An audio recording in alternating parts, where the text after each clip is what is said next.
ഇത് ഏറാഞ്ചേരി ഇല്ലത്തിൻ്റെ ഭഗവതി ക്ഷേത്രം. ഇല്ലത്തിൻ്റെ ഉപാസനാമൂർത്തികളിൽ ഏറ്റവും പ്രധാനിയായിട്ടുള്ള ഭദ്രകാളിയുടെ വാസസ്ഥാനമാണ് ഈ ഒരു അമ്പലം.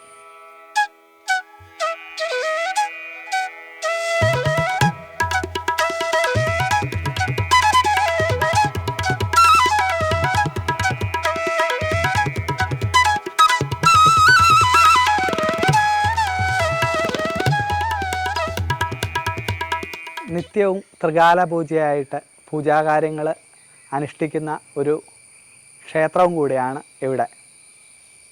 രാവിലെ ഉഷപൂജ, ഉച്ചപൂജ, വൈകുന്നേരം അത്താഴപൂജ എന്നിങ്ങനെ പൂജാകാര്യങ്ങൾ ക്രമീകരിച്ചിട്ടുണ്ട്.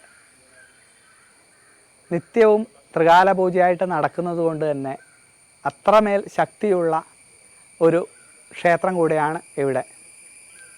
ഉദ്ദിഷ്ടകാര്യ സിദ്ധിക്ക് വേണ്ടിയിട്ടും ഏതൊരു തരത്തിലുള്ള മാറാവ്യാധികൾ മാറാൻ വേണ്ടിയിട്ടും ജനങ്ങൾ ഈ ഒരു ഭഗവതി ക്ഷേത്രത്തിൽ വന്ന് തൊഴുത് പ്രാർത്ഥിക്കുന്ന ഒരു സമ്പ്രദായമുണ്ട്.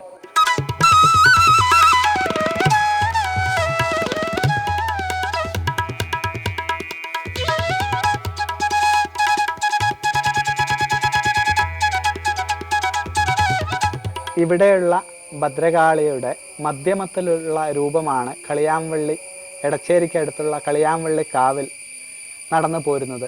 അവിടെ ഇതേ ഭദ്രകാളിയുടെ മധ്യമത്തിലുള്ള പൂജ, മാംസാദികളൊക്കെ വെച്ചിട്ടുള്ള മധ്യമത്തിലുള്ള പൂജയും നടക്കുന്നുണ്ട്. ആ ഒരു ഭദ്രകാളിയുടെ ഉത്തമത്തിലുള്ള രൂപമാണ് ഇവിടെ. ഇവിടെയുള്ള ഭദ്രകാളി അവിടേക്ക് പോയിരുന്നു. അങ്ങനെയാണ് ഒരേ പേരിൽ തന്നെയാണ് കളിയാംവള്ളി ഭദ്രകാളിയായിട്ടാണ് ഇവിടെയുള്ള ഭഗവതിയെയും വിളിക്കപ്പെടുന്നത്. അതുപോലെ തന്നെ മധ്യമത്തിൽ പൂജ നടത്തുന്ന കളിയാംവള്ളി ഭദ്രകാളിക്കാവും. അപ്പോൾ രണ്ട് അമ്പലവും ഒന്ന് തന്നെയാണ് എന്നും പറയപ്പെടുന്നുണ്ട് പഴമക്കാർ. ഇവിടെ നിന്ന് ഒരംശം അവിടേക്ക് പോയി അവിടെ മധ്യമത്തിലുള്ള പൂജയ്ക്ക് വേണ്ടി മാറിയിരുന്നു എന്നും പഴമക്കാർ പറഞ്ഞ് കേട്ടിട്ടുണ്ട്. അപ്പം കളിയാംവള്ളി ഭഗവതിയുടെ ഉത്തമസ്ഥാനം ഇവിടെയും മധ്യമസ്ഥാനം അവിടെയുമാണ്. പിന്നെ വർഷത്തിലൊരിക്കൽ നടക്കുന്ന കളമ്പാട്ടാണ് ഇവിടുത്തെ ഏറ്റവും വലിയ വിശേഷ ദിവസമായി കണക്കാക്കുന്നത്. മേടമാസത്തിലെ ചിത്ര നക്ഷത്രത്തിന് ഇവിടെ ഭഗവതിക്ക് കളമെഴുത്തും പാട്ടും നടത്താറുണ്ട്.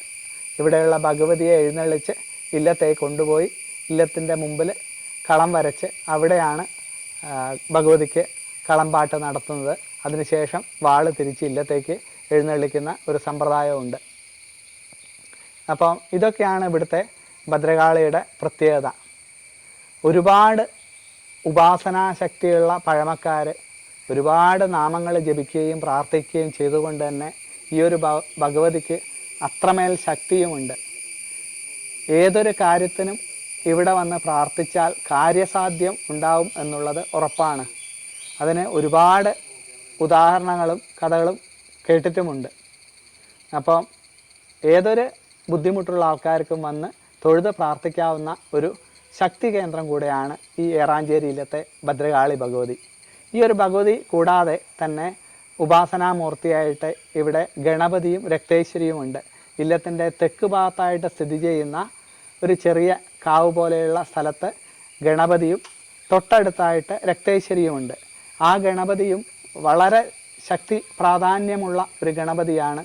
ഉദ്ദിഷ്ടകാര്യ സിദ്ധിക്കും വിഘ്നങ്ങൾ മാറാനും ജനങ്ങൾ അവിടെയും തൊഴുത് പ്രാർത്ഥിക്കുകയും നാളികേരം ഉടയ്ക്കുന്ന സമ്പ്രദായമുണ്ട്. പിന്നെ ഇല്ലത്തിൻ്റെ മന്ത്രവാദ വിഷയത്തിന് വലിയ പ്രാധാന്യമുണ്ട് രക്തേശ്വരിക്കും. ആ ഒരു രക്തേശ്വരിയും മന്ത്രവാദ വിഷയത്തിൽ പഴയ കാലത്തെ പഴമക്കാർ ഉപയോഗിച്ചിരുന്നു എന്ന് പോലും പറയുന്നുണ്ട്. ഭദ്രകാളിയും രക്തേശ്വരിയും മന്ത്രവാദ വിഷയത്തിൽ ഒരുപോലെ പ്രാധാന്യമുള്ള ദേവതകളാണല്ലോ, എല്ലാവർക്കും അറിയാം. അപ്പോൾ ഈ ഭദ്രകാളിയും രക്തേശ്വരിയും ഗണപതിയും പിന്നെ നാഗത്തേവർക്ക് നിത്യം നേരത്തെ പറഞ്ഞു നിവേദ്യം കഴിക്കുന്ന ഒരു വളരെ വിരളമായിട്ടുള്ള ഒരു സ്ഥലം കൂടെയാണ് ഈ ഒരു ഏറാഞ്ചേരി നാഗക്കാവ്. പിന്നെ തേവാരത്തിലും പിന്നെ ആദിത്യ ഭഗവാനുണ്ട്, ഗണപതിയുണ്ട്, ശിവനുണ്ട്, വിഷ്ണുവുണ്ട്, സന്താനഗോപാലമൂർത്തിയുണ്ട്, ദുർഗാ ഭഗവതിയുണ്ട്, പരശുരാമനുണ്ട്, അയ്യപ്പനുണ്ട്, ഹനുമാൻ സ്വാമിയുണ്ട്, ശ്രീചക്രമുണ്ട്, നരസിംഹമുണ്ട്. അങ്ങനെ നമുക്ക് നവഗ്രഹങ്ങളുടെ അനുഗ്രഹം കിട്ടാനുള്ള എല്ലാ മൂർത്തികളും തേവാരത്തിലുമുണ്ട്. അങ്ങനെ ഒരു വലിയൊരു പൂജാ സംവിധാനത്തിൻ്റെ അല്ലെങ്കിൽ തേവാര സംവിധാനത്തിൻ്റെ ഉപാസനയുടെ ഒരു വലിയൊരു കേന്ദ്രമാണ് ഈ ഏറാഞ്ചേരി ഇല്ലവും തേവാര വിഷയങ്ങളും.